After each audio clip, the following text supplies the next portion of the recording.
નમસ્કાર મિત્રો, world inbox academy પર આપ સૌનું હાર્દિક સ્વાગત છે. કરંટ અફેર્સ લેક્ચરની શ્રેણીમાં રોજના 5 ટોપિક ભણી રહ્યા છીએ અને આજે લેક્ચર નંબર 97 પર પહોંચ્યા છીએ. આજ પરીક્ષાલક્ષી મહત્વના 5 મુદ્દાઓ વન બાય વન આપણે સમજીએ તો સૌથી પહેલો મુદ્દો રામસર વેટલેન્ડ સાઇટ સાથે જોડાયેલો છે. દોસ્તો, તાજેતરમાં જ ભારતમાં બિહાર રાજ્યના કટિહાર જિલ્લામાં આવેલું ગોગાબિલ, જે અહીંયા એનો ટાઇટલ લખ્યું છે મિત્રો, ખાસ ધ્યાન રાખજો. સ્થળનું નામ છે ગોગાબિલ. એ ગોગાબિલને આંતરરાષ્ટ્રીય સ્તર ઉપર રામસર સાઇટનો દરજ્જો આપવામાં આવ્યો છે અને આ રામસર સાઇટના દરજ્જા સાથે ભારતમાં હવે કુલ રામસર સાઇટ, રામસર તળાવોની સંખ્યા મિત્રો થઈ ગઈ છે 94 સંખ્યા. એટલે રામસર સાઇટ્સની સંખ્યામાં 2014 પછી દોસ્તો ધરખમ ફેરફાર અને વધારો જોવા મળ્યો છે. એનો મતલબ એમ થાય કે ભારત પર્યાવરણીય જાળવણીની બાબતોમાં ખૂબ સારું એવું ખાસ ધ્યાન આપી રહ્યું છે. એટલે આ ફેક્ટ આપણે યાદ રાખીશું. ઓક્સબો પ્રકારનું આ તળાવ છે. ગંગા અને મહાનદીની વચ્ચે આ તળાવ તમને જોવા મળશે કટિહાર જિલ્લામાં. તો ગોગાબિલ આપણા માટે મહત્વનો મુદ્દો બની જાય છે. બિહારનું આ સૌથી પહેલું કમ્યુનિટી રિઝર્વ સ્થળ પણ અગાઉના સમયમાં જાહેર થયેલું છે. તો ટોટલ 86.6 હેક્ટરમાં ફેલાયેલું આ તળાવ અત્યારના ધોરણે ધ્યાનમાં રાખવા જેવું છે મિત્રો. ખાસ તમારે યાદ રાખવાનું, અગાઉના સમયમાં જ્યારે પણ રામસર સાઇટ્સ વિશે વાત થયેલી છે મિત્રો, ત્યારે મેં તમને પાછલા કરંટ અફેર્સના લેક્ચર્સમાં રામસર સાઇટ માટેના આંતરરાષ્ટ્રીય સંમેલન વિશે આપણે વાત કરી ચૂક્યા છીએ. ક્યારથી એ અમલમાં આવ્યું, ભારત ક્યારથી જોડાણું, ભારતની સૌ પ્રથમ સાઇટ્સ કઈ છે, ગુજરાતમાં કઈ સાઇટને રામસર સાઇટનો દરજ્જો મળેલો છે, રામસર વેટલેન્ડ તરીકે આપણે ઓળખીએ છીએ, એ બધી ચર્ચાઓ ભૂતકાળમાં મલ્ટિપલ ટાઈમ થઈ છે. એ હેતુથી અત્યારે ફરીથી એ જ બધા ફેક્ટ્સ હું રિપીટ કરવાનો નથી. એ બાબત માટે જૂના લેક્ચર્સ તમે જોઈ લેજો. રામસર સાઇટની બાબતે વિશ્વમાં સૌથી વધુ રામસર સાઇટ ધરાવતો દેશ પરીક્ષામાં પૂછે તો યુનાઇટેડ કિંગડમ થાય. બીજા નંબર ઉપર મેક્સિકો થશે અને વિશ્વ સ્તરે ભારત રામસર સાઇટની સંખ્યાની બાબતે ત્રીજા નંબર ઉપર છે. તો ભારત ઓલ ઓવર વિશ્વમાં ત્રીજા નંબરે, એશિયામાં પહેલા નંબરે. આ બાબત આપણે ખાસ ધ્યાને રાખવી પડે. ભારતમાં રામસર સાઇટની સંખ્યા છે તો સંખ્યાની બાબતે 20 રામસર સાઇટ સાથે તમિલનાડુ સૌથી પહેલું રાજ્ય બને છે. તમે મને કમેન્ટમાં જણાવો ગુજરાતમાં રામસર સાઇટ કઈ છે, કેટલી છે અને ક્યાં આવેલી છે. આટલા ફેક્ટ્સ તમારે મને કમેન્ટમાં અચૂકપણે જણાવવાના છે. ખાસ જણાવજો, કારણ કે પરીક્ષામાં વારંવાર આ ટાઈપના સવાલો રિપીટ થયેલા છે. ધ્યાન આપો. બીજો મુદ્દો છે ધ્વનિ મિસાઇલ. મિત્રો, ધ્વનિ મિસાઇલ અત્યારના ધોરણે તૈયાર નથી થયેલી, પણ એ ફ્યુચરમાં તૈયાર થશે. એટલે અત્યારના ધોરણે DRDO તરફથી ચોક્કસ પ્રકારની માહિતી મળી છે કે ભારત ખૂબ જ ઝડપથી ભાગતું હોય એવું હાઇપરસોનિક સ્પીડ ઉપર કામ કરે એવું એક આપણે મિસાઇલ પ્રણાલી વિકસિત કરવા જઈ રહ્યા છીએ અને તેને આપણે નામ આપીશું ધ્વનિ. એટલે આ જે છે દોસ્તો, એ ભારતની ભવિષ્યની મિસાઇલ છે. બરાબર, ભારતની ભવિષ્યની મિસાઇલ છે, જેના ઉપર defence research and development organisation DRDO, બરાબર, એ એના ઉપર અત્યારના ધોરણે કામ કરી રહ્યું છે. તો આને one kind of hypersonic missile કહેવામાં આવે છે. હવે જ્યારે કોઈ મિસાઇલની ઝડપ 5 મેકથી વધારે હોય મિત્રો, ખાસ ધ્યાન રાખજો, 5 મેકથી વધારે હોય ત્યારે આપણે તેના માટે હાઇપરસોનિક શબ્દ વાપરતા હોઈએ. 5 થી લઈ અને 10 મેક સુધીના ગતિ કરતા સંસાધનોને હાઇપરસોનિક તરીકે ઓળખવામાં આવે. હવે આ મેક એટલે તમને ખ્યાલ છે મિત્રો કે એ ધ્વનિ ઝડપનો એકમ દર્શાવે છે. 1 મેક એટલે સામાન્ય રીતે હવામાં ધ્વનિની જે ઝડપ હોય, બરાબર, એટલે કે 1235 કિલોમીટર પ્રતિ કલાક. તો આ મૂલ્યને 1 મેક સાથે જોડી દેવામાં આવે. 1 મેકનું મૂલ્ય 1235 કિલોમીટર પ્રતિ કલાક થાય છે. તો આ હાઇપરસોનિક મિસાઇલ, અથવા પરીક્ષામાં શબ્દ થોડો સ્લાઇટલી ચેન્જ કરીને પણ પૂછે કે ભાઈ હાઇપરસોનિક મિસાઇલની જગ્યાએ હાઇપરસોનિક ગ્લાઇડ વ્હીકલ, તો ધ્વનિ શું હશે? મિસાઇલ હોઈ શકે અથવા તો ગ્લાઇડ વ્હીકલ, એ ટાઈપનો સવાલ તરીકે પણ પૂછી શકાય. સ્પીડ એની 5 થી 6 મેક સુધીની અંદાજવામાં અત્યારના ધોરણે આવી રહી છે અને તેની જે રેન્જ છે મિત્રો, 6 થી લઈ અને 10,000 કિલોમીટર દૂર રહેલા વિસ્તાર ઉપર એટેક કરી શકે છે. DRDO વિશે તમે બધા જાણો જ છો મિત્રો. અત્યારે તેના ચેરમેન છે ડોક્ટર સમીર કામત છે. આ સંસ્થા 1 જાન્યુઆરી 1958ના દિવસે સ્થાપિત થયેલી છે. દિલ્હી ખાતે તેનું વડું મથક છે. વત્તા કેન્દ્ર સરકારના રક્ષા મંત્રાલય અંતર્ગત કામ કરતી આ સંસ્થા છે. તો આટલા ફેક્ટ્સ આપણે ઓલરેડી ભૂતકાળના લેક્ચર્સમાં પણ ભણેલા જ છીએ, છતાં પણ તમને થોડું ક્વિક રિવિઝન થાય એ હેતુથી આ બાબત જણાવું છું. હું તમને જે 2 સવાલ પૂછું છું તેના જવાબો કમેન્ટમાં આપવાનો પ્રયત્ન કરજો. ભારતના કયા મહિલા વૈજ્ઞાનિકને ઇન્ડિયન મિસાઇલ વુમન તરીકે આપણે ઓળખીએ છીએ એ બાબતનો જવાબ આપજો, અને મિસાઇલ મેન તરીકે કયા સાયન્ટિસ્ટને ઓળખીએ છીએ એ પણ કમેન્ટમાં અચૂકપણે જણાવજો. ચાલો આગળ વધીએ. તો ઉત્તર પૂર્વ ભારતમાં મેઘાલય રાજ્યમાં ઇન્ટિગ્રેટેડ સોહરા ટુરિઝમ સર્કિટનું ઉદ્ઘાટન કરવામાં આવ્યું. જો દોસ્તો, ઇન્ટિગ્રેટેડ એટલે સંકલિત થાય, ટુરિઝમ એટલે પ્રવાસ સાથે સંકળાયેલું હોય તેવું થાય, એટલે ટુરિઝમ સર્કિટ એટલે એવો એક આખું નેટવર્ક કે જે કોઈ ચોક્કસ પ્રવાસના સ્થળોને સાંકળતું હોય. દાખલા તરીકે હું તમને સમજાવું કે ભાઈ ઉત્તર ગુજરાતને ધ્યાનમાં રાખીને આપણે કોઈ ટુરિઝમ સર્કિટ વિકસાવી હોય તો દાખલા તરીકે વડનગર છે, અંબાજી છે, પાટણ છે, સિદ્ધપુર છે, બરાબર. તો આવા 5-7 સ્થળોમાં તમે પ્રવાસની આખી સર્કિટ ટૂર બનાવી શકો. એટલે કે બહારથી આવતા લોકો હોય એને એક જ પેકેજમાં બધા સ્થળોનો પ્રવાસ આરામથી થઈ જાય એવી આપણે વ્યવસ્થા ઊભી કરી શકીએ, બરાબર. તો આવી જ રીતે મેઘાલય રાજ્યની અંદર જે ચેરાપુંજી છે, જેને આપણે સોહરાના નામથી પણ ઓળખીએ છીએ, ત્યાંના પ્રવાસન ક્ષેત્રને વિકસિત કરવા માટે, પ્રવેગિત કરવા માટે, પ્રોત્સાહિત કરવા માટે થઈ અને સરકારે ટુરિઝમ સર્કિટની શરૂઆત કરી છે. તો આ સોહરા છે એ ક્યાં આવ્યું દોસ્તો? મેઘાલય. આ સોહરા છે એને અત્યારે બીજા કયા નામથી ઓળખીએ છીએ? ચેરાપુંજી. તમને ખ્યાલ છે કે ચેરાપુંજીમાં ખૂબ બધો વરસાદ પડે છે, એટલે વિશ્વનું સૌથી ભેજ ધરાવતું સ્થળ હોય તો બી તમે ચેરાપુંજીને ટીક કરી શકો, કારણ કે ત્યાં ખૂબ વરસાદ પડવાને લીધે એનું વાતાવરણ લાંબા સમય સુધી ભેજથી ભરેલું રહે છે. તમારે નવો શબ્દ શું જાણવા મળ્યો? આ ચેરાપુંજીનું બીજું નામ શું છે? સોહરા. એટલે આ ચેરાપુંજીની આસપાસના જેટલા પણ પ્રવાસલાયક સ્થળો છે તેને સાંકળતી એક ટુરિઝમ સર્કિટની રચના સરકારે કરી છે. મતલબ તમે એનું પેકેજ લેશો એટલે 5-7 સ્થળો હોય તેને એક જ સાથે એક જ કંપનીની ટીમ છે તમને ફરવા લઈ જઈ શકે. આ ચેરાપુંજી સ્થળ દોસ્તો મેઘાલયમાં આવ્યું છે, ઠીક છે, પણ એમાં પણ એ પૂર્વી ખાસી પહાડી જિલ્લા ઉપર આવેલું છે, એને તમારે ધ્યાન રાખવું જોઈએ. હવે પ્રવાસને વેગ મળશે તો આ ઉત્તર પૂર્વ પહાડોથી ઘેરાયેલું છે, તો પ્રવાસ એ એમની બહુ મોટી રોજગારીનું સંસાધન કહી શકાય. તો આ જે સર્કિટને વિકસિત કરી એટલે અલગ અલગ સ્થળો, રોડ, રસ્તાનો ડેવલપમેન્ટ વગેરે થયું એ PM ડિવાઇન યોજનાના ભાગ સ્વરૂપે થાય છે. એટલે પરીક્ષામાં મેં અગાઉના સમયમાં મિત્રો PM ડિવાઇન યોજના આખી ભણાવેલી છે.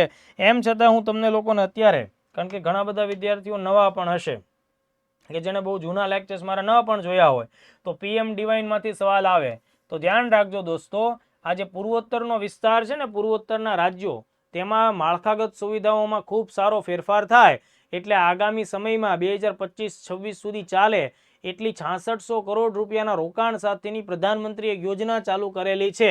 તો એનું નામ શું છે? Prime ministers development initiative. ધ્યાન રાખજો, આ શું છે? Development initiative. ઇનિશિયેટિવ એટલે પહેલ, વિકાસ માટેની પહેલ. પણ કોના માટે? ફોર નોર્થ ઈસ્ટ રીજન, બરાબર. એટલે કે પૂર્વોત્તર ભારતના ક્ષેત્ર માટે વિકાસની પહેલ, બરાબર. તો PM ડિવાઇન ફરીથી પૂરું નામ પ્રાઇમ મિનિસ્ટર્સ ડેવલપમેન્ટ ઇનિશિયેટિવ. ડેવલપમેન્ટમાંથી DEV છે, ડેવલપમેન્ટ. આ એટલે initiative for north east region, એટલે PM ડિવાઇન. હવે તમને આવો સવાલ પણ બેઝિકલી પૂછે, આ નામ આપી દે કે PM ડિવાઇન છે તો તેનો સંબંધ કયા ક્ષેત્ર સાથે છે? તો પૂર્વોત્તરના વિકાસ સાથે છે.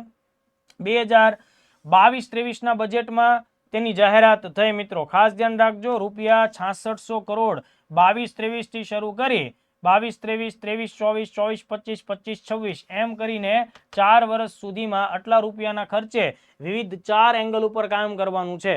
તો જો અહીંયા સુધીના મુદ્દા ઇનફ છે કે ભાઈ 22-23 સુધીમાં આ 22-23ના બજેટ સાથે સંબંધિત છે. ઘણીવાર સરકારના કાર્યક્રમો કે કોઈ એવી અગત્યના પહેલ હોય તો વર્ષો પણ પૂછાય છે.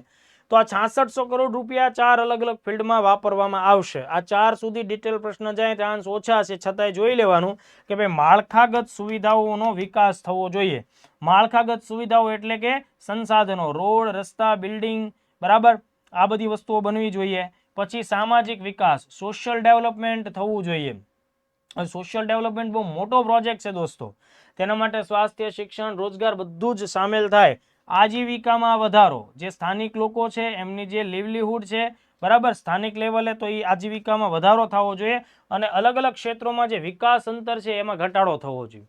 એ પછી ડેવલપમેન્ટનું કોઈ પણ ફિલ્ડ હોય, સ્વાસ્થ્ય હોય, શિક્ષણ હશે, રોજગાર હશે કે સ્કિલ હશે, તો જે લોકોની વચ્ચેનો જે મતલબ ભેદ છે એ ઘટવો જોઈએ, બરાબર, એટલે જે અંતર છે એ ઘટવું જોઈએ. તો પીએમ ડિવાઇન તમારા માટે એકદમ ઇઝી થઈ જવું જોઈએ. પીએમ ડિવાઇન પૂર્વોત્તર ભારતના વિકાસ માટેની પહેલ છે.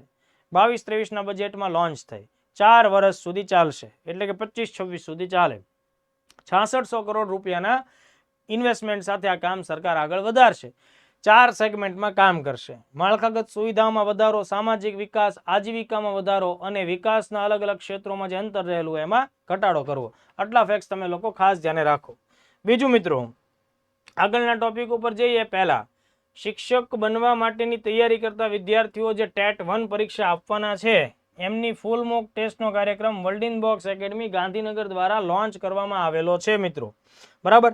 16/11, 23/11 અને 30/11 ટેટ 1ના ફૂલ મોક ટેસ્ટ પેપરનું આયોજન થવાનું છે. સમય સવારે 10 થી 12 2 કલાકનો રહેશે, એટલે કે 120 મિનિટ. અને જે ટોટલ પ્રશ્ન છે 150 ગુણના રહેશે, એટલે કે 150 માર્ક્સનું ફૂલ સિલેબસ પેપર રહેશે. એટલે જે વિદ્યાર્થીઓ આ મોક ટેસ્ટમાં જોડાય, પરીક્ષાની પહેલા પોતાની સંપૂર્ણ તૈયારીને ચકાસવા માંગે છે, એટલે કે પરીક્ષા પહેલા જ પરીક્ષાનો જે રિયલ અનુભવ છે પ્રાપ્ત કરવા માંગે છે, એ મિત્રોએ વહેલી તકે જોડાવાનું છે. 3 ફૂલ મોક ટેસ્ટમાં જોડાવા માટેની ફી છે એ દોસ્તો માત્ર 200 રૂપિયા રાખવામાં આવેલી છે, બરાબર. તો તમે અહીંયા જોઈન થઈ અને પોતાની તૈયારીને ચકાસી શકો. જે વિદ્યાર્થીઓ દાખલા તરીકે ગાંધીનગર સેન્ટર ઉપર રૂબરૂ આવી નથી શકતા, બરાબર, તો એ લોકો માટે ઓનલાઈન મોક ટેસ્ટનો ઓપ્શન અવેલેબલ છે. World in box my class application ઉપર 3 પેપર માત્ર 100 રૂપિયાની કિંમતે અવેલેબલ થશે. એટલે તમારી તૈયારીની સાથે જોડાયેલા આસપાસના મિત્રો જે શિક્ષક કે શિક્ષિકા બનવા માંગે છે એ બધા લોકોને કહી દો કે બેસ્ટ ટેસ્ટ છે વર્લ્ડ ઇન બોક્સની, હંમેશા હોય છે, કોઈ પણ એક્ઝામ હોય, ટેટમાં પણ તમે એ ટેસ્ટ અજમાવી જુઓ.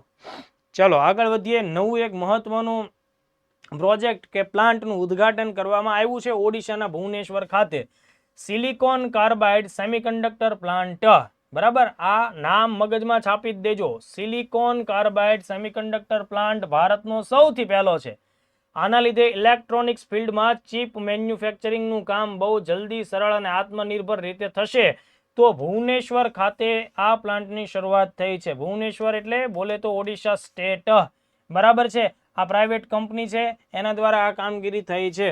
અને ભારતના સેમિકન્ડક્ટર મિશનના ભાગ સ્વરૂપે આ પ્લાન્ટ સ્થાપનો. વધારે કોઈ લપ કરવાની જ નહીં. આનું ક્ષેત્રફળ તો તમે ઘરે બેઠા માપતા જ નહીં હો, કે કેટલા સ્ક્વેર કિલોમીટરમાં કે ચોરસ કિલોમીટરમાં આ ફેલાયેલો છે ને કેટલા રૂપિયાનું રોકાણ છે ને એ બધું સાઈડમાં યાદ એટલું જ રાખવાનું. આ ઉપરનું વાક્ય નીચેનું વાક્ય, સવાલ આની અંદરથી જ નીકળે, બરાબર છે. તો સવાલ શું નીકળે? સિલિકોન કાર્બાઇડ સેમિકન્ડક્ટરનો ભારતનો સૌ પ્રથમ પ્લાન્ટ, બરાબર, સૌ પ્રથમ પ્લાન્ટ. તો રાજ્ય પૂછાય તો ઓડિશા, અથવા સ્થળ પૂછાય તો ભુવનેશ્વર. હવે નહીતર શું થશે? ગુજરાતના વિદ્યાર્થીને એવું લાગશે કે સર હમણાં તો સાણંદમાં અને ધોલેરામાં ને એમાં સેમિકન્ડક્ટર ઇન્ડસ્ટ્રી ખૂબ આગળ વધી છે, તો આ સવાલ છે એ ગુજરાત સાથે જોઈન્ટ થયેલો હશે, અહીંયા ફસાઈ જશો તમે. એવો ફસાતા નહીં, ખાસ મુદ્દો ધ્યાને રાખો. આજનો છેલ્લો ટોપિક એ આંતરરાષ્ટ્રીય બાબત સાથે અને સામાજિક વિકાસના મુદ્દા સાથે જોડાયેલો છે. તાજેતરમાં 2025માં ગ્લોબલ લેવલ ઉપર, વિશ્વ સ્તર ઉપર સમિટ ફોર સોશિયલ ડેવલપમેન્ટ, સામાજિક મુદ્દા ઉપરની વૈશ્વિક બેઠકનું આયોજન થયું. કતાર દેશ, બરાબર, એનું રાજધાની દોહા શહેર ખાતે આ પ્રકારની બેઠક થઈ. અને ધ્યાન આપો મિત્રો, આ બેઠક ઘણા લાંબા વર્ષે થઈ છે, એટલે અત્યાર સુધીની આ બીજી સમિટ છે. કારણ કે જે આખા વિશ્વ સ્તરના સામાજિક વિકાસ માટેની જે સૌથી પહેલી બેઠક હતી એ છે 1995ના વર્ષમાં, એટલે લગભગ 30 વર્ષ જેવો ટાઈમ લાગશે દોસ્તો. 30 વર્ષ પહેલાના સમયમાં થઈ હતી. ડેનમાર્ક જે છે શહેર, દેશ, એની શહેર છે કોપનહેગન. તો ડેનમાર્કના કોપનહેગનમાં છે 1995માં એની પહેલી બેઠક થઈ હતી. તો એટલા બધા વર્ષો પછી, આશરે 3 દાયકા બાદ બીજી બેઠકનું આયોજન થયું છે. તો એનું સ્થળ આપણા માટે જાણવું બહુ જરૂરી છે. મોસ્ટ આઈએમપી ક્રમ યાદ રાખો. બીજી સમિટ એ પણ એકદમ જરૂરી છે દોસ્તો, બરાબર. અને જે આ સામાજિક વિકાસ માટેનું વૈશ્વિક જે આખું સંમેલન થયું એની થીમ પરીક્ષામાં પૂછી શકાય. થીમ ધ્યાન રાખવું પડશે, પુટિંગ પીપલ ફર્સ્ટ, બરાબર. પુટિંગ પીપલ ફર્સ્ટ છે, આ પુતિન નથી, પુટિંગ છે. પુતિનના માણસો પહેલા એવું ન સમજતા. Putting people first, એડવાન્સિંગ global social development and social justice. એટલે ગ્લોબલ એટલે વૈશ્વિક સ્તરે સામાજિક વિકાસ અને સામાજિક ન્યાયને વધુ વેગવંતા બનાવીએ. એડવાન્સિંગ કરીએ એટલે કે આગળ પડતા મૂકીએ, તાકાતફુલ બનાવીએ, બરાબર, તાકાતવાળા બનાવીએ. તો આ મુદ્દો બહુ મહત્વનો. આ બેઠક યુએનઓ દ્વારા આયોજિત થઈ. ભારત આમાં ભાગીદાર છે. ભારતનું પ્રતિનિધિત્વ કેન્દ્રીય મંત્રી શ્રી મનસુખભાઈ માંડવિયા સાહેબ છે, એમના દ્વારા થયું, જેઓ રોજગાર, યુવા અને રમતગમત બાબતોના મંત્રી તરીકે અત્યારના ધોરણે કામ કરે છે. તો આટલા ફેક્ટ્સ ક્લિયર થઈ ગયા. મતલબ કે આ જે બે વાક્યો છે એ જ તમારી એક્ઝામના મોસ્ટ આઈએમપી મુદ્દા બની જાય છે. હવે આ જે આખી બેઠક થાય એના મુખ્યત્વે 3 ઉદ્દેશો છે. પહેલો ઉદ્દેશ દેશ દુનિયામાંથી ગરીબી નાબૂદ કરવી. બીજો મુદ્દો છે કે પૂર્ણ અને ઉત્પાદક રોજગારી અને દરેકને યોગ્ય કામ મળે એ. અને ત્રીજો મુદ્દો છે સામાજિક સમાવેશનને પ્રોત્સાહન. તો ગરીબી નાબૂદ કરવી, બધા વિદ્યાર્થીઓ જ્યારે તૈયારી કરતા હોય તો ખ્યાલ હોય એસડીજી ગોલમાં પણ પહેલા નંબરનો મુદ્દો તો એ જ છે કે ભાઈ ગરીબીના દરેક સ્વરૂપોને આપણે નાશ કરવાનો છે, એટલે પોવર્ટી એન્ડ લાવવાની. અહીંયા પણ પહેલો એનો ધ્યેય કે લક્ષ્યાંક એ જ છે કે ગરીબી નાબૂદ કરવી. બીજો મુદ્દો શું કહે છે કે પૂર્ણ અને ઉત્પાદક રોજગાર. પૂર્ણનો મતલબ કે જે વ્યક્તિ જેટલી કેપેસિટી ધરાવે છે ને એ પ્રમાણે એટલી કલાકો એને કામ મળવું જોઈએ. દાખલા તરીકે તમારી કાર્યક્ષમતા 10 કલાક કામ કરવાની છે, પણ તમે 2 કલાક જ કામ મેળવો છો, તો એ પૂર્ણ રોજગારી નથી. સ્કિલ છે તમારી પાસે, પણ છતાં તમને ટાઈમ પ્રમાણે કામ મળતું નથી. એટલે પૂર્ણ અને ઉત્પાદક રોજગારી. ઉત્પાદક રોજગારી એટલે એવું કામ કરાવવાનું છે કે જેનાથી બીજા લોકોને ફાયદો થાય, જે કામ ઉપયોગી હોય એ રીતે. અને પછી શું કહે છે, દરેક માટે યોગ્ય કામ. મતલબ જેની જે ક્ષમતા છે, સ્કિલ છે, જે રીતનું ભણતર, શિક્ષણ કે તાલીમ છે એ પ્રમાણેનું એને કામ મળવું જોઈએ. બરાબર? એટલે આ બહુ મોટો ટાસ્ક છે ભાઈ સમગ્ર વિશ્વ માટે. આ ઓલ ટાઈમ મેજર પ્રોબ્લેમ કહી શકાય, મેજર ટાસ્ક કહી શકાય કે ભાઈ એક તો પૂર્ણ રોજગારી આપવી, ઉત્પાદક કામગીરી આપવી અને દરેક માટે યોગ્ય કામ તમારે તૈયાર કરીને આપવું. તો આ ટાસ્ક છે એની ઉપર આ લોકો વિચારે છે. જોઈએ કેવું વિચારશે અને શું કરીને આપણને બતાવશે કે આપણે બધા સાથે મળીને શું કામ કરશું. સામાજિક સમાવેશનને પ્રોત્સાહન એટલે કે સમાજનો કોઈ પણ વર્ગ એ વિકાસની પ્રક્રિયામાં બાકાત ન રહેવો જોઈએ. બરાબર? દરેકનો સમાવેશ થવો જોઈએ. એ પછી શારીરિક ક્ષમતાઓમાં કંઈક નબળાઈ ધરાવતો હોય તો બી એનો સમાવેશ થવો જોઈએ. બરાબર? અથવા કોઈ પણ પ્રકારે નાણાકીય બાબતો અથવા તો જાતિગત બાબતોમાં કોઈ પ્રશ્ન ન આવવા જોઈએ. દરેકને વિકાસ સાધવાની પૂર્ણ વ્યવસ્થિત તક મળવી જોઈએ. એટલે આ 3 એના મુખ્ય મુદ્દાઓ થાય. તો ચલો આટલા મુદ્દાઓમાંથી સવાલ આવી શકે છે, તમે એને ધ્યાન રાખજો. તો આ 97 નંબરનો લેક્ચર આપણે અહીંયા કમ્પ્લીટ કરીએ. તો જો રોજ ભણવાનું છે ને, રોજ થોડુંક ભણવાનું છે. રોજ તમે જે તે વિષય ભણો છો એમાં અવનવી બાબતો આવતી હશે તો ગભરાવાનું બિલકુલ નથી. મગજને તૈયાર કરવાનું છે. જેટલું તમે મગજને નવા ડેટા અને કવાયત કસરતો આપશો એટલું જ સક્ષમ બનશે. અને તમારી સાથે તમને કરંટ અફેર્સ સરળતાથી હું તૈયાર કરાવું છું. હું છું તમારી સાથે દરેક ટોપિકમાં, દરેક લેક્ચરમાં. તમારી પરીક્ષાના મેક્સિમમ મુદ્દાઓ હું કરંટ અફેર્સના માધ્યમથી તમને કવર કરાવવાનો છું. તમારી પાસેથી અપેક્ષા એટલી જ રાખવામાં આવી રહી છે કે તમે નિયમિત રીતે બધી જ વસ્તુને ભણો, યાદ કરો અને દર સોમવારે લેવાતી કરંટ અફેર્સની ટેસ્ટમાં 90-95% સવાલોના જવાબો સાચા ટીક મારો. પાછા 98 નંબરમાં ભેગા થઈએ છીએ. જય હિન્દ, જય ભારત.